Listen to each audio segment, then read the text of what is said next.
Good morning, students. Fifth lecture on the chapter Capital, Fixed and Working. I will take up only one topic in this session, which is fixed capital. First of all, to write down the question, what is meant by fixed capital of an organization? The question is, what is meant by fixed capital of an organization? Answer, you write textbook page number 28. You will study the answer from page number 28 of your textbook.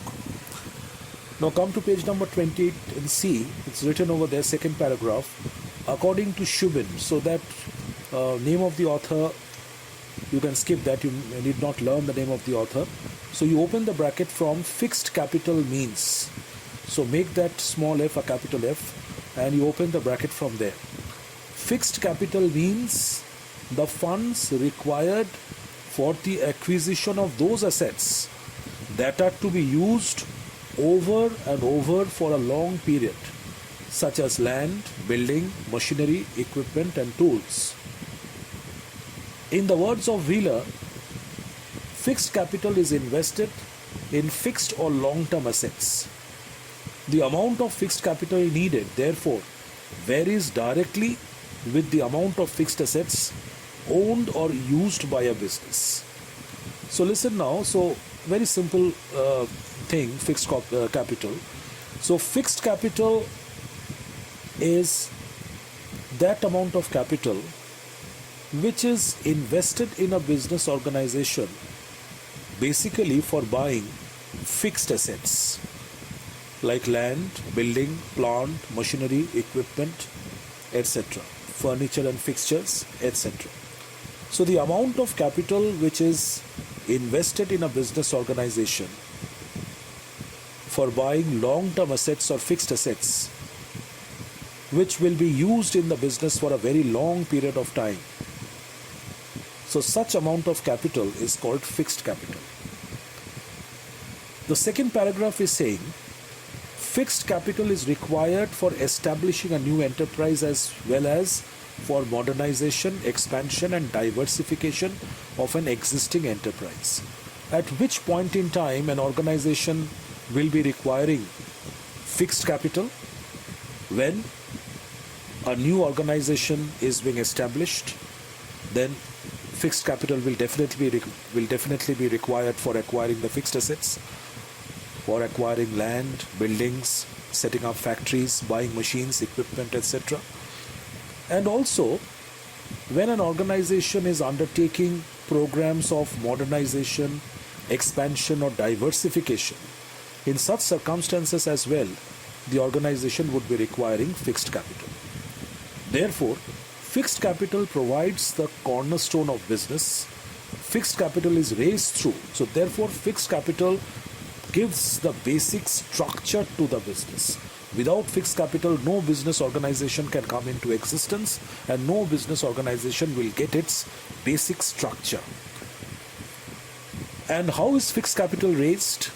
From which sources of finance is fixed capital raised? Fixed capital is raised through long-term sources of finance such as issue of shares, debentures, retained earnings and long-term loans taken from banks and financial institutions. So fixed capital is raised by a company from the following sources of finance like issue of shares, issue of debentures, retained earnings and taking long-term loans from banks and financial institutions. So fixed capital is raised from these long-term sources of finance. Close the bracket after this paragraph, after the second paragraph. Now another question, next question on fixed capital will be, you mark this question important and prepare it as a long question of 5 to 6 marks. Describe the factors affecting fixed capital of an organization. Describe the factors affecting fixed capital of an organization. full stop. Next line, or. The question can be framed in this way as well. Write or and write down the question once again. Discuss the factors which should be taken into consideration. Discuss the factors which should be taken into consideration for determining the amount of fixed capital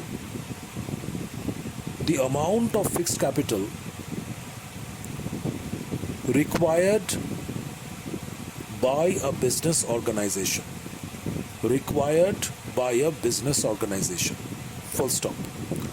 Answer, you write textbook pages 28 to 29. Textbook pages 28 to 29. So see page number 28, open the bracket from the heading itself, factors affecting fixed capital. So in this question we are going to study that suppose you think in this way, that a new organization is being just established, just formed, okay, rather the promoters are trying to establish a new business organization. So now they are estimating that how much amount of funds will be required as fixed capital of the organization. How much of funds do we need to raise as fixed capital of the organization? So that is what they are estimating now.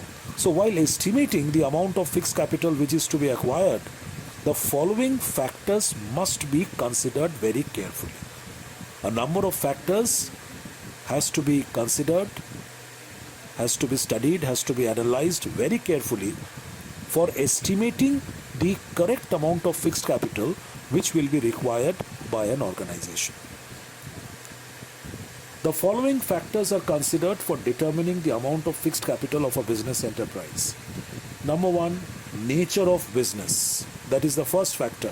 The promoters will just make an introspection and see that what sort of business they are about to start. So if they are about to start a manufacturing concern, will set up factories, install machines, etc., then investment in fixed capital, requirement in fixed capital will be much greater compared to a trading concern which does not need to set up a factory. Okay? So the amount of fixed capital varies from industry to industry. Manufacturing enterprises require heavy investment in fixed assets such as land and buildings and plant and machinery. Therefore, requirement of fixed capital for a manufacturing concern will be much greater.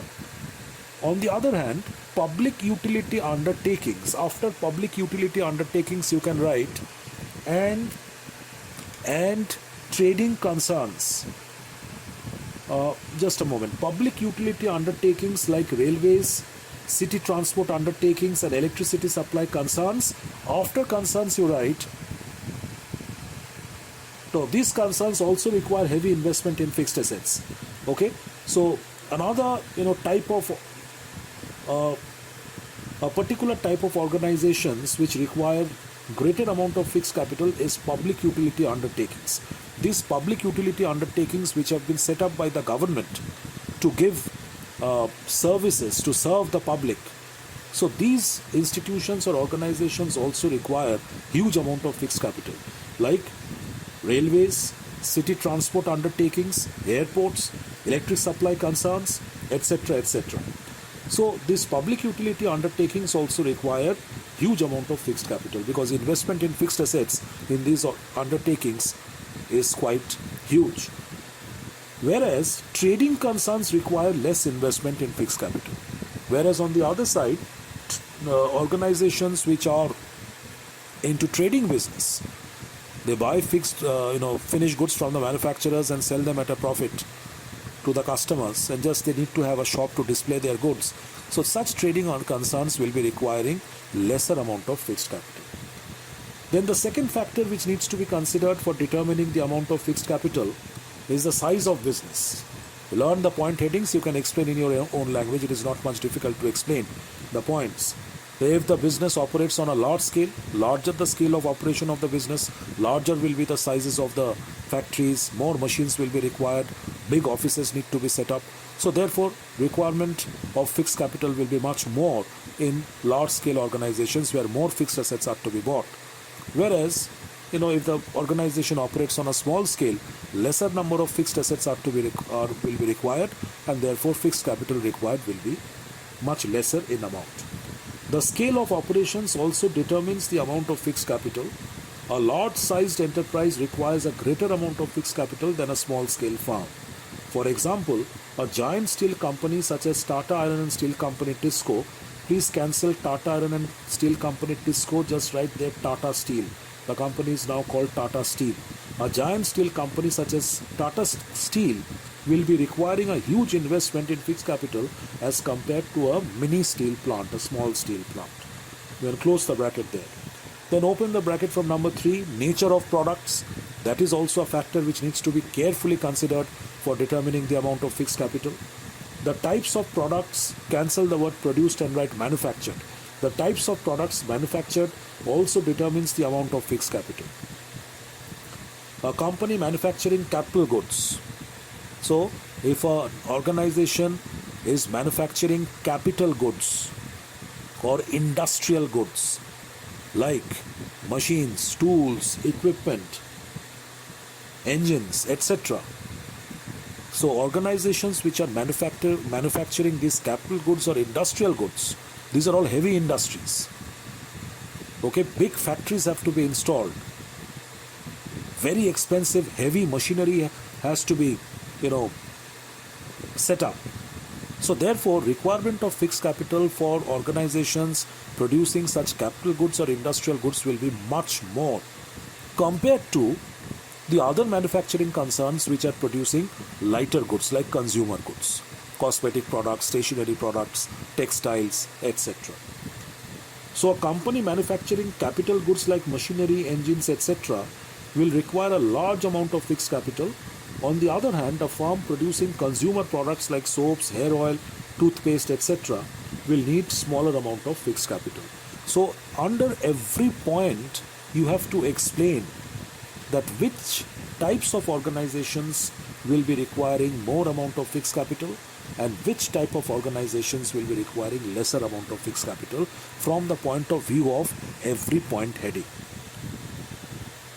Similarly, firms operating in heavy industries such as shipbuilding industry, aircraft manufacturing industry, these are all heavy industries, so they will require greater fixed capital than firms operating in light industries such as a sugar mill or a textile mill, etc. Then method of production, another important determinant. Determinant means a factor. Another important determinant of fixed capital requirement is the method of production which is being used in that particular organization. Now there are basically, in economics, you will study more of it, there are basically two methods of production. One is called the capital intensive method and the other one is called the labor intensive method. The capital intensive method of production is one where the greater part of the production is carried out by sophisticated heavy machines. Manual labor is not used to a great extent over here. Most of the production work is carried out by heavy machines, very expensive machines. That is capital intensive method of production. Whereas the other method of production is the labor intensive technique or the labor intensive method of production, where most of the production activity is carried out manually by the laborers and there is less dependence on the machines. So if an organization follows the capital intensive method of production, they will have to set up big factories and install heavy machines. So their requirement of fixed capital will be greater compared to a manufacturing concern which is using labor intensive method of production. So a company employing capital intensive techniques of production such as automatic machinery requires higher amount of capital as compared to a company employing labor intensive techniques such as hand tools, hand looms, you can say. For example, a power loom plant, this power loom, the loom is generated by power, is run by power. Okay, it will require more fixed capital than a manually run loom, that is a hand loom. Then diversity of product lines. Product lines means the different types of products, the range of products which a particular organization is manufacturing. If a company manufactures only one line of products, like say a company only manufactures only cosmetic goods, Lakme. So such a company will be requiring only one type of machines, only one or two types of basic raw materials. So their requirement of fixed capital will be lesser. But whereas they need to set up only one factory where all cosmetic products can be produced. So therefore, a company which is producing only one line of product, cosmetics or stationery, etc., okay, they require lesser amount of fixed capital. But if a company produces a variety of products, a wide range of different types of products, they have to set up different factories, they have to set up install different types of machines for producing each particular type of product. So therefore, requirement of fixed capital for such a company will be much higher. So a multi-product company means a company which is producing a wide variety of products. Manufacturing diversified products, all different products, requires more fixed capital than a firm manufacturing a single product. Similarly, an enterprise manufacturing each part of finished product by itself requires a greater amount of fixed capital as compared to a firm which buys component parts from outside and simply assembles them in its own factory. Similarly, if a company is into the practice that, say for example, 20 different parts are required to manufacture the finished product which that company is producing, and this company follows the practice of manufacturing all these 20 parts by itself, then the requirement of fixed capital for such a company will be much greater. Whereas if a company producing the same type of commodity which requires 20 component parts has decided that we are going to manufacture only 4 main components, the remaining 16 components we will outsource from small manufacturers. They will place orders of those 16 components to small manufacturers and get them made by them, and they will buy those things from outside and they will just manufacture 3 or 4 important parts and assemble all the 20 parts in their factory using a particular technology. So a company doing that will be requiring much lesser amount of fixed capital. And point number 6, please underline mode of acquiring fixed assets. That is also sometimes becomes an important factor for determining the amount of fixed capital. If a company has decided that whenever we buy a fixed asset, we will buy it in cash. We will buy the fixed asset. So therefore, requirement of fixed capital for such a company will be quite huge, because every time they buy a fixed asset, they buy it in cash and they become the owners of the fixed assets. But if a company has taken the policy that whenever there is a requirement of buying a fixed asset like a machine, or we need to get more space, we need to use a new building, etc. So whenever requirements of such fixed assets arise, we are not going to pay cash and buy them on ownership basis. Rather, we will take those things on hire purchase basis or on lease basis and pay rent every month for using those fixed assets. So if a company follows that principle of getting fixed assets on a hire purchase system or on a lease basis, it will be requiring much lesser amount of fixed capital. So you can close the bracket after point number 6. So learn this question very well. Factors which are to be considered for determining the amount of fixed capital which will be required by a business organization. So I'll conclude this session over here. In my next lecture, I shall start with the next topic of the chapter, and a very important one, which is a detailed discussion on working capital. Thank you.